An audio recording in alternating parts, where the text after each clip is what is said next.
Bienvenue dans Stéroïdes, le podcast qui fait l'exégèse des gros bras. Bienvenue dans cet épisode un petit peu particulier de Stéroïdes, le podcast. Je suis Stéphane Moïsekis et je suis avec mon ami Jérémy Fauchou. Bonjour. Et bonjour Jérémy. Et nous allons parler en fait de ton documentaire. On va pas parler d'un film, on va parler de ton documentaire, celui que tu as réalisé qui s'appelle Action Woman et qui est diffusé sur Ciné Plus Frisson. Ciné Plus Frisson. Mardi 10 mars. Ouais. À 19h50. Voilà. Alors, on va, pour ceux qui te connaissent pas et du coup ne nous connaissent pas ensemble, on est amis en fait, toi et moi, donc on va être assez transparent sur l'affaire. On a déjà bossé ensemble. Oui. Voilà. Et c'est une prod empreinte digitale qui a produit pas mal de choses avec eux. On travaille pas mal avec eux. Donc c'est Joachim Landau à la prod, Isabelle Dagnac, Anna Dessian. Il y a aussi des amis au générique. Il y a Thomas Capot à la musique, Vincent Heyer au montage. Il y a des intervenants qu'on connaît aussi, Perrine Kenson. Voilà, donc c'est une grande famille. Oui, voilà. On va être transparent. On est transparent là-dessus. Benjamin Ganteil et Pierre-Alain Sautré à la DA. Jean Taillon, bien sûr. Jean-Jean. Mais en fait, il fallait quand même qu'on en parle parce que c'est quand même un documentaire, on va préciser ce que c'est. C'est quand même un documentaire en fait sur les femmes d'action. Voilà. Donc bon, quand tu fais une émission qui s'appelle Stéroïdes et que tu parles pas de ça, c'est quand même un peu dommage, quoi. Donc moi, la première question que j'allais te poser par rapport à ça, c'est voilà, pour quelqu'un qui sait pas du tout dans quoi se jette le docu, comment est-ce que tu le présenterais, quel était l'angle d'attaque et de quoi tu voulais parler en te lançant là-dedans, quoi. Alors, le documentaire, il a une genèse un petit peu particulière parce que si on remonte vraiment, il y a eu beaucoup de versions en fait de ce film-là, parce qu'on est parti. Au départ, je voulais faire un film sur le renouveau du cinéma d'action. Donc, j'avais toute une partie sur Jason Statham, Scott Adkins, The Rock. Et après, j'avais toute une autre partie sur les nouvelles femmes du cinéma d'action. Et notamment Charlize Theron, Jennifer Lawrence et d'autres qui en découlent. Et en fait, si tu veux, je te tutoie. Oui, on se connaît. Et du coup, si tu veux, c'est que Joachim, le producteur, il m'a dit ce serait, et je pense qu'à raison, il m'a dit ce serait plus intéressant de vraiment l'axer vraiment sur vraiment les femmes dans le cinéma d'action, qui était un angle qui était peut-être moins vu, etc. Et puis d'avoir cet angle sur les gros bras, mais féminins. En tout cas, les icônes, les héroïnes du cinéma d'action, iconiques du cinéma d'action. Et du coup, je suis parti écrire avec Jas, que tu connais bien aussi, donc de Rokirama. De Rokirama et notamment, qui bosse pour Rokirama, mais avec qui moi j'ai fait beaucoup de films et tout ça. Jacinto Carvalho, qui est l'autre binôme de Jas et Yohan. Et du coup, on est parti, on a écrit donc ce film, et à la base, il était peut-être plus thématique, entre guillemets, c'est-à-dire c'était plus un documentaire sur le cinéma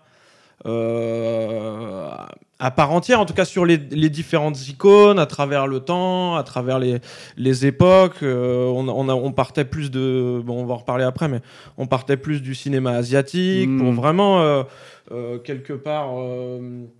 brasser un portrait, quoi. Brasser un portrait de l'héroïne du cinéma d'action. Et ensuite, moi, quand Jas est parti, parce qu'on devait le réaliser tous les deux, Jas est parti sur un autre film, donc il n'a pas eu le temps de le faire. Et puis, on a commencé... Enfin, moi, je l'ai repris, et puis vraiment... pour le faire mien, quelque part. Et là, on a commencé... moi, j'ai commencé à vouloir travailler... pas que sur, entre guillemets, les différentes représentations des icônes du cinéma d'action, mais plutôt l'amener sur les vraies femmes qui font l'action, et notamment les cascadeuses. Et c'est pour ça que le film s'est petit à petit transformé pour faire un vrai film finalement sur les cascadeuses à Hollywood. Alors c'est ça qui est intéressant aussi avec l'approche justement du film, c'est que en passant par cet angle-là, tu mets en lumière des personnalités qui sont pas mises en lumière du tout à Hollywood. Il y a tout un débat autour du fait qu'il n'y a pas d'Oscar pour les cascadeurs, donc par essence pour les cascadeuses aussi. Donc. Et ensuite, dans ton casting, donc alors là je retiens surtout Debbie Evans qui est quand même un peu la limite la légende quoi. Voilà, la légende, la matriarche en fait du groupe quoi, de ton film quoi. Mais il y a d'autres personnages.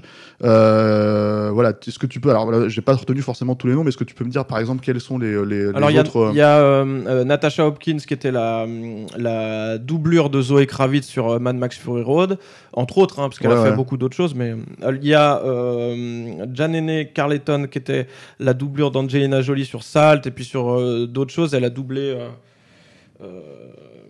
Merde, je sais plus comment elle s'appelle. Kate Beckinsale sur le Underworld, et puis elle a aussi pas mal. Je sais plus qui jouait dans ce film formidable, qui est le remake de Total Recall fait par. C'est Kate Beckinsale aussi. C'est Kate Beckinsale aussi, ouais. Et du coup, de toute façon, après, c'est des types, parce que ça se voit aussi, c'est-à-dire à part Debbie Evans, justement, qui pour le coup, en fait, a doublé Sarah Connor, c'est-à-dire Linda Hamilton sur Terminator 2, mais aussi. Michelle Rodriguez dans Fast and Furious, et Trinity, Carrie-Anne Moss sur Matrix Reloaded. Sur Matrix Reloaded, alors le truc avec Debbie Evans, c'est qu'elle a une particularité aussi, c'est que elle fait, bon, même si elle a fait de la cascade, c'est-à-dire des chutes, du combat et tout ça, sa spécialité c'est la voiture et la moto, en tout cas tout ce qui est cascade en voiture et tout ça. C'est ça sa spécialité. Parce qu'en fait, si j'ai bien compris, en fait, c'est quelqu'un qui faisait qui faisait du motocross en fait dans les années 70, et c'était quasiment une des seules à faire ça de manière professionnelle dans ce milieu-là à l'époque, quoi. Ouais. Alors, en fait, elle a une carrière avant, mais bon, assez jeune, parce qu'elle rentre dans le cinéma, elle a quoi, 17-18 ans, mais elle a une carrière elle fait du trial, en fait, à la base. D'accord, ouais. Et tu sais, et puis aux États-Unis, c'était assez, répandu de monter sur des bagnoles, de machin, de faire des shows de cascade, là, tu vois, dans des arènes, et puis voilà, donc elle faisait ça. Et du coup, après, elle a été pas repérée, mais il cherchait une nana pour faire des cascades en moto, justement, et du coup, elle s'est présentée. C'est assez marrant, parce que dans le film, elle raconte qu'elle a vu une première, je sais plus c'était quoi le film en question, mais elle a vu une cascade, c'était censé être un personnage féminin, et elle voit que c'est un mec, en fait, qui est taillé 3 fois plus large et tout, et elle dit, mais je peux le faire, ça, pourquoi il m'engage pas moi? Il demande pas, parce que... Bon, alors après, c'est expliqué dans le film, il y a toute une partie où... Mais les gens le verront. Du moins je l'espère. Ouais. Mais il y a toute une partie, dans le film où on parle de ça. C'est-à-dire que dans les années 70, mais presque encore jusqu'à aujourd'hui, c'est-à-dire que plutôt que de prendre une femme cascadeuse pour doubler un rôle féminin, on prenait un homme, on lui mettait une perruque, et tu vois. Mais bon, ça... Puis surtout aujourd'hui avec le numérique et tout. Oui, mais alors ça c'est marrant parce que vous en parlez pas du tout quasiment de. Si, moi j'en ai parlé avec certaines. Le fait que les évolutions technologiques font que c'est de plus en plus dur de maquiller ça, entre guillemets, quoi. Et ouais.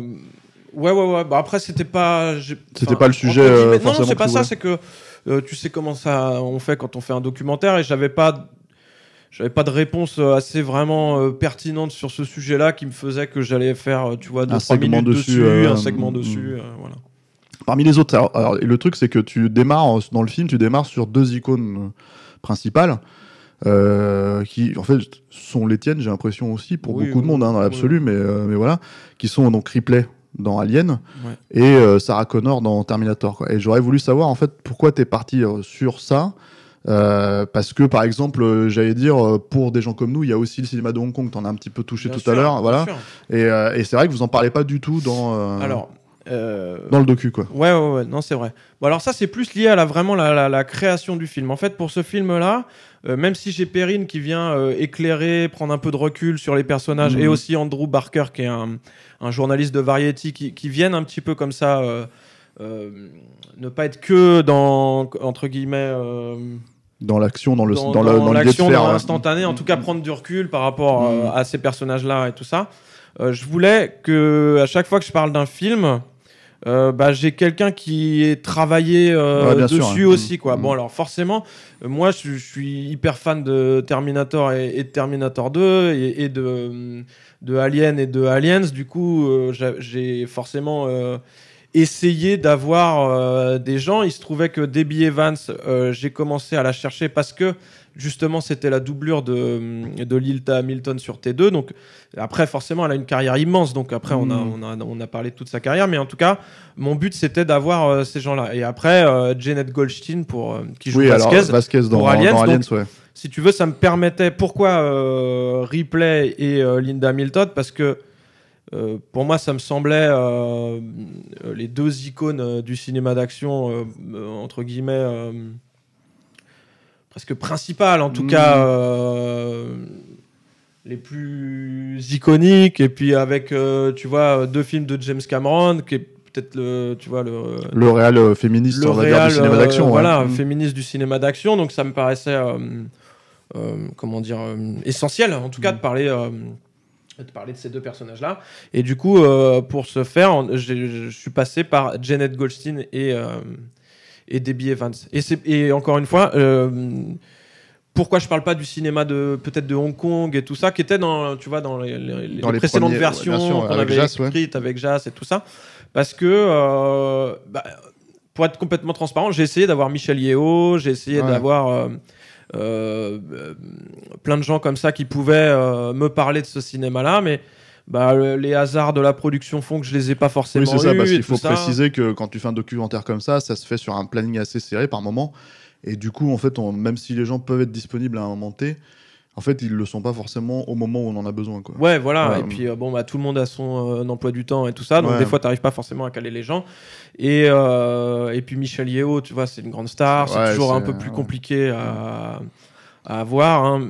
Donc c'est pour ça que, après, une fois que... J'aurais pu en parler parce que, tu vois, Andrew m'en parlait. J'en parlais avec Perrine de ce cinéma-là. Mais je me disais, est-ce que j'ai envie de juste l'aborder comme ça alors que je peux prendre mon temps pour parler d'Aliens avec Janet Goldstein, ou je peux prendre mon temps pour parler de Terminator avec Debbie Evans, qui ont participé à la fabrication du film, tu vois. Après, ce qui est super drôle, c'est que Janet Goldstein, quand tu la vois dans le documentaire, elle est hyper féminine et tout, limite, tu la reconnais. Enfin, elle l'est quand même dans l'absolu, dans Aliens et dans Terminator, mais tu la reconnaîtrait pas forcément, en fait. Non, et en plus, c'est flagrant parce que vous utilisez l'image du film, donc du coup, il y a le contraste. Et elle a une histoire un peu rigolote maintenant, c'est qu'en fait elle est plus actrice vraiment en fait. Non, moi je crois que ça fait 10-12 ans qu'elle tourne plus trop. Et elle a elle a créé une marque de sous-vêtements, à Los Angeles. À Los Angeles. Ouais. Elle a plusieurs magasins d'ailleurs. Ouais. Elle me disait ça. Là quand j'ai été la voir, elle ouvrait un nouveau magasin à Atlanta, je crois. D'accord. Et alors le truc est assez, donc ça c'est quand même assez marrant. Maintenant elle a 60, presque 60 plus, mais plus de 60 ans. Et l'autre truc qui est assez, je trouve assez cool dans le film, c'est qu'il y a ce moment où elle raconte cette anecdote sur Aliens, où il y a la fameuse phrase de Bill Paxton qui, au passage, disons quand même, t'es le sosie officiel de Bill Paxton, hein, en tout cas moi je le pense, tu vois. Donc voilà, t'as Bill Paxton qui lui fait est-ce qu'on t'a déjà comparé, est-ce qu'on s'est déjà gouré, on t'a comparé à un mec, et elle fait non, et toi quoi, tu vois. Bien sûr, et en gros c'était une phrase qui était dans le script, mais comme elle le dit en fait dans le docu, elle dit moi je suis quand même une femme assez féminine avec des formes et tout. Et je trouvais que ça collait pas, que ça pouvait pas marcher. Même si j'ai une coupe militaire, court, etc., c'était quand même difficile de me comparer avec un mec, quoi. Et de me confondre. Et en gros, c'est elle qui a eu l'idée de faire des tractions sur la barre, là. Et elle a proposé à Cameron qui a fait super idée, on y va, quoi. Ils ont set up le décor pour pouvoir mettre les barres et qu'elle puisse le faire. Voilà, c'est ce qu'elle explique dans le film, hein, donc en gros elle est arrivée dans la scène et tu viens de le dire. Je viens de le dire, voilà. Non mais j'ai vu le film, quoi. Donc j'en parle aussi un petit peu, tu vois. Et donc voilà, il y a ça. Et alors comment dire, le truc c'est que du coup tu pars aussi sur une autre logique. Qui est assez actuel dans l'absolu, mais je pense que c'est nécessaire aussi, c'est que en fait tu parles de la place de la femme dans ce milieu-là. Et ça, en fait, tous tes personnages, quand je dis personnages, je précise pour les gens qui nous écoutent, c'est les interviewés, quoi. Les intervenants te disent que, c'est très difficile dans ce milieu-là. Et 2, en gros, il y a quand même une évocation du MeToo, en fait. Et ça, pour toi, c'était important d'en parler En fait, ça découlait assez logiquement. Hein. Quand Des tu vois conversations, la construction du film, à partir du moment où tu vas interviewer des cascadeuses et que tu leur parles de leur métier, assez vite, elles vont venir à cet état de fait, quoi. Si tu veux que leur métier, bon, bah, on connaît, hein, déjà, travailler dans l'audiovisuel, c'est compliqué. Travailler à Hollywood, c'est encore plus compliqué. Ouais. Et être une femme et travailler dans un milieu masculin qui est là, pour le coup, la cascade, tu vois, c'est encore plus compliqué. C'est-à-dire que tu mets des couches sur des couches et tout ça. Donc, il faut vraiment être... faut se bagarrer, quoi, au sens propre comme au figuré, là, pour le coup. Mais c'est vraiment des battantes, quoi, pour réussir à faire ça. Et comme on disait, donc déjà, il n'y avait pas beaucoup de place dans ce milieu-là pour les femmes à Hollywood, puisqu'ils préféraient mettre des perruques à des mecs pour... Ouais, parce que là, la logique absurde, en fait, totale, qui quoi. est complètement absurde, quoi. Tu vois, et puis ça se voit. Enfin, tu vois, ça fait des gags dans les Mel Brooks, quoi. Ouais. Dans la folle histoire de l'espace. Non, mais c'est vrai. Tu sais, quand tu vois la princesse là qui fait un saut et tu vois le mec un moustache, tu vois. Non, mais exactement. Mais en fait, c'était pas si éloigné que ça, finalement, tu vois. Et donc, si tu veux, bah, elles se battent pour avoir les rôles et tout ça. Janet le dit aussi. De toute façon, à Hollywood, et puis surtout avant, et encore plus dans le cinéma d'action, il y avait très peu de femmes, tu vois. Ou alors tu jouais la princesse, entre guillemets, tu vois, mais éplorée, etc. Ou t'étais la meuf du héros, mais il n'y avait pas beaucoup de femmes qui allaient se battre et tout ça. Donc ça fait peu de rôle pour les cascadeuses, finalement. Donc si tu veux, le truc, c'est qu'elles disent que c'est même encore difficile encore aujourd'hui, quoi. C'est-à-dire que...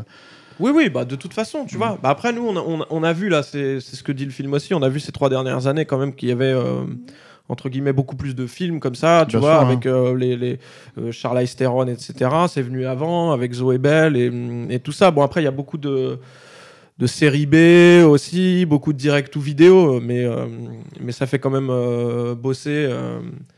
ces personnes-là dans l'industrie, quoi, tu vois. Et en fait, si tu veux, pour revenir, le film parle de MeToo et tout ça, mais oui, c'était la continuité logique, tu vois. Alors après, il y a un truc, c'est que, on le dit aussi dans le film, il y a tout un truc où finalement, les cascadeuses, de fait, sont des gens, en tout cas dans le cinéma de l'ombre, et c'est aussi pour ça, je pense qu'il y a toute une polémique là, et d'autant plus vu que Brad Pitt jouait un cascadeur dans Once Upon a Time in Hollywood et qu'il a gagné l'Oscar et je crois qu'il a fait une référence à ça. Il a dit ça serait bien dessus, ce serait bien de donner un Oscar au vrai cascadeur. Et il y a tout un truc où je pense que, et c'est ce que les femmes m'ont dit, cascadeuses, c'est que il y a une culture de l'ombre, c'est-à-dire que les studios de toute façon ils veulent toujours que le spectateur pense que l'acteur principal fait ses cascades lui-même pour rajouter tu vois, de la légende au film. Ce qui en plus atteint des logiques complètement absurdes aujourd'hui, c'est-à-dire que là il y a une anecdote là-dessus dans ton docu sur Debbie Evans qui raconte que quand elle a ouvert à un moment donné, je sais plus quel journal, une interview, voilà, et qu'elle a une interview de Carrie Ann Moss dit en gros j'ai fait toutes mes cascades sur l'autoroute dans Matrix 2, dans Matrix Reloaded, la poursuite sur l'autoroute en moto, et en gros elles se sont appelées et elles ont échangé, et apparemment c'est le studio qui a plus ou moins bah en gros Carrie Ann Moss donne une interview où elle cite Debbie Evans en disant... Elle donne le crédit, quoi. Elle donne le crédit de Debbie Evans en disant ouais, elle a fait les cascades, elle est super, etc. Et quand Debbie ouvre le journal, elle voit que Carrie Ann Moss dit ouais, j'ai fait toutes mes cascades moi-même. Et en fait, bon, alors c'est ce qui se dit, je sais pas où est la vérité là-dedans, mais moi je pense qu'on est quand même proche de ça. Le studio passe derrière et dit non. Oui, de toute façon, il y a toujours des RP, etc. Donc tu m'enlèves ça, tu dis que elle a fait toutes ses cascades elle-même, et voilà, quoi. Donc, et je veux dire que la presse cinématographique, la presse cinéma n'est pas libre. Ouais, je pense bravo de dénoncer. Je ne sais pas. Voilà. Non, mais je sais pas, mais bon. Alors, on en a un petit peu parlé, mais il y a aussi ce truc t'as parlé un peu de Michel Yeoh, par exemple. Mais est-ce qu'il y avait une personnalité que tu aurais vraiment aimé avoir dans le documentaire que t'as pas pu avoir? Laquelle? Bon, il y en a pas mal, hein. J'aurais bien aimé avoir déjà Zoé Bell, que j'ai pas réussi à avoir parce que, alors je sais plus, mais je crois qu'elle était sur le tournage du Seigneur des Anneaux, là, la série. Je suis pas sûr parce que il y en avait pas mal. En fait, il y avait beaucoup de il y avait beaucoup de cascadeurs et tout ça qui étaient sur ce tournage-là au moment où j'ai tourné le film, en fait. Et c'est qui se tournait en Nouvelle-Zélande et tout ça. Il y avait beaucoup de gens qui étaient pas là. Mais Zoé Bell, j'aurais bien aimé, ouais, parce que c'est la cascadeuse la plus connue. Parce qu'elle a eu des rôles principaux. Parce qu'elle a eu des rôles principaux. Chez et parce Tarantino. que, voilà, chez Tarantino. Et puis j'aurais bien aimé, encore une fois, le parti pris, c'était de parler de films avec les gens qui les avaient faits. En tout cas, les cascadeuses et tout ça. Et du coup, je parle pas beaucoup de Tarantino. J'en parle même pas du tout, je crois. Parce que j'avais une première version où j'avais un petit truc sur Tarantino, mais je crois qu'on l'a enlevé après. Et du coup, je trouve ça dommage, quoi. Tu vois. Et j'aurais bien aimé avoir Zoé Bell dans ce film. J'ai essayé aussi d'avoir Famke Janssen parce que j'aurais bien aimé parler de James Bond et des James Bond Girls. Ouais. Parce qu'il y avait quand même tout un truc. En plus, ça, c'est un truc qui a changé aussi avec le temps. C'est-à-dire que les James Bond Girls, ils avaient cette espèce d'aura de poupée un petit peu glacée qui est potiche et tout voilà. Ça. Et en fait, c'est vrai qu'avec. Alors, moi, je trouve que c'est pas avec Famke Janssen que ça a commencé. Il y a déjà un peu de ça dans les précédents, pas dans tous, mais par exemple dans Permis de tuer, il y avait des personnages un peu plus badass, quoi. Mais c'est vrai que voilà, c'est un truc où maintenant ils ont énormément essayé de changer ça dans les James Bond. Et je pense, il y a Famke Janssen évidemment, mais il y a aussi Ali Berry dans. Ouais, bien sûr. Et puis t'as pas interviewé Ali Berry pour Catwoman, c'est quand même malheureux. Si j'avais interviewé, j'aurais peut-être pas parlé que de Catwoman. Ah si. Quel film. J'aurais pu aller interviewer Pitoff. mais non, mais c'est vrai que j'aurais bien aimé avoir Famke Janssen. Bon, alors c'est vrai qu'il y a eu des persos avant, mais je trouvais que GoldenEye c'était un bon basculement aussi à ce niveau-là de la franchise, en essayant d'avoir des persos badass et notamment Famke Janssen. Même si c'est objectivement un gros film de merde pour moi. Mais... Oui, mais moi aussi, tu vois, je l'aime pas beaucoup, mais je veux dire, si tu prends un peu de recul au-delà de la qualité du film, bien sûr, mais de toute façon c'est intéressant. Mais alors justement, en fait, pour terminer. C'est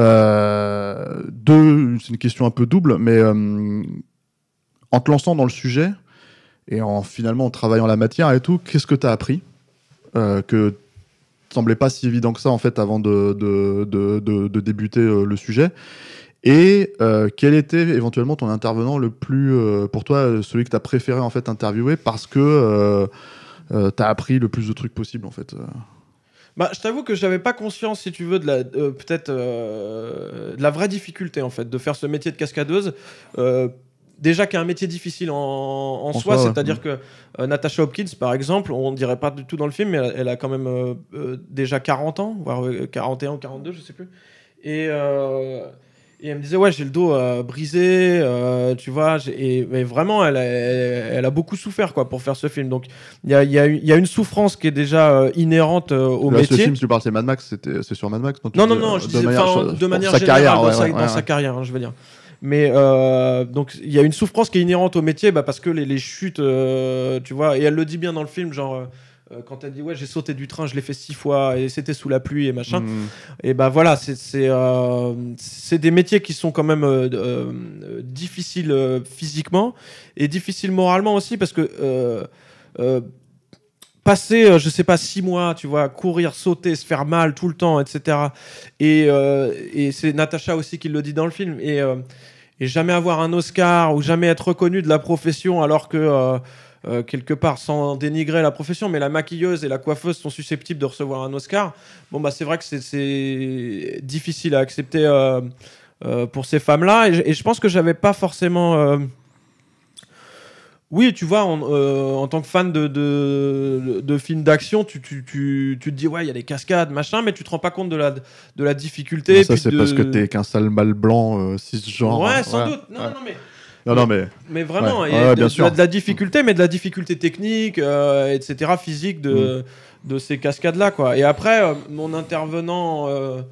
j'ai pas vraiment d'intervenante préférée parce que c'était toujours cool de vraiment, et puis c'était mortel de rencontrer Jeanette Goldstein, de pouvoir parler 1h30, 2 heures avec elle. C'était super j'étais vraiment captivé parce que Debbie Evans, forcément, c'est un docu de 52 minutes, mais on a fait, je sais pas, 2h30 d'interview, et j'étais avec, elle est mariée avec Lance, merde, je me rappelle plus de son nom de famille, mais en tout cas, il était aussi cascadeur, il a fait Cliffhanger et tout ça, donc si tu veux, j'étais chez eux. Tu veux dire que c'est pas Stallone qui est accroché à la montagne? Non, mais... tout change. Non, mais tu vois, c'est vraiment des moments qui sont super. Après, il y a des interviews aussi qui sont pas dans le film, donc on va pas en parler, mais dont Kurando Mitsutake, qui est un réal de film de série B, etc., mais qui était super intéressant, avec qui j'ai pas mal discuté, que j'ai pas réussi à mettre dans le film, parce que justement, il était beaucoup plus sur... comment dire une approche asiatique entre guillemets, et que du coup plus masculine, et que du coup je laissais beaucoup plus de place aux femmes pour parler. Du coup ça me semblait moins pas intéressant, mais en tout cas pertinent dans l'angle, ouais, de le mettre dans le film, quoi. Tu vois.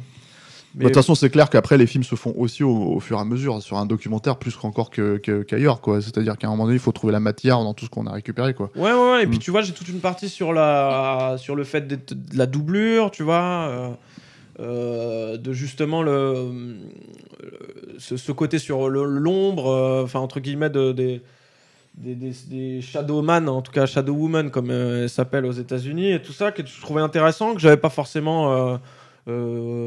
Tu l'as dans un coin de ta tête, mais t'as pas mis le focus dessus, et du coup là je trouvais ça intéressant d'en parler. J'ai bien aimé l'interview avec Kristanna Loken aussi, là, qui c'est vrai qu'elle est dedans, la Terminatrix. Ouais. Alors qui jouait le TX. Elle parle. C'est assez étonnant parce que moi je l'ai interviewé à l'époque de Terminator 3 à Cannes en plus, et en fait c'était, je crois, pour moi personnellement en tant que journaliste, une des pires interviews. Et parce que en fait j'avais 12 minutes, je crois, j'ai écourté au bout de 6 minutes parce qu'elle ne voulait pas répondre, en fait. Elle ne répondait littéralement pas. Et là je me dis, mais elle parle, c'est ouf, en fait. Ouais, puis elle est super en plus. Elle te dit des super trucs et tout. Kristanna, et puis moi on a fait quoi, 1h30 ou 2h, et vraiment elle était mortelle. Hyper cool et super intéressante. Mais je pense que aussi c'est la différence d'interviewer, je sais pas, une nana de 25 ans auréolée de Terminator 3, et qu'on a pris plein la gueule en plus sur la production, et peut-être qui s'est fermé petit à petit, et aujourd'hui c'est possible. Une femme de 40 ans qui a un regard sur Hollywood, et tu vois, et qui bon, soyons honnêtes, n'est plus non plus la star non, qui n'est plus la star, éventuellement mais promise à l'époque, quoi. Ouais, bien sûr, mais qui a traversé aussi tout ça avec tu vois et puis c'est vraiment une dame, Kristanna Loken, je trouvais, elle a de la classe, bah de toute façon elle est charismatique, c'est clair. Elle est super charismatique, mais je veux dire, elle pèse ses mots et tout. Non, mais elle est très bien, c'est vrai que franchement, moi c'était une super interview, quoi. Et après on est resté, on a discuté de plein de trucs, tu vois, on a bu un café, on a discuté d'Hollywood et tout ça. Elle a un regard super là-dessus, hyper lucide. C'est vraiment elle est hyper intéressante. Et là, elle est en train de monter une espèce de boîte de prod qu'elle essaye en coprod, en financement participatif. Enfin, elle a plein d'idées pour justement travailler différemment à Hollywood, essayer de monter des projets différents. Elle est super, vraiment une nana géniale, quoi. Action Woman, ouais. 10 mars. 19h50 sur Ciné Plus Frisson. Une seule fois, faut le dire une seule fois. Ciné Plus, pas Ciné Plus. Ouais. Voilà. C'était Cinéma avant. C'est devenu Ciné Plus. On confond tout, quoi. Merci Jérém. Non, merci à vous. C'était sympathique. Tout à fait. C'était sympathique. On va aller prendre un café maintenant. Exactement. Et merci à tous de nous avoir écoutés. Vous pouvez nous retrouver sur Instagram, Twitter, Facebook, YouTube pour les vidéos, CaptureMac.net, sur Spotify, sur Deezer. Alors on se quitte sur quelques notes de la musique du film, du documentaire, par notre ami Thomas Capot. Voilà, à la semaine prochaine.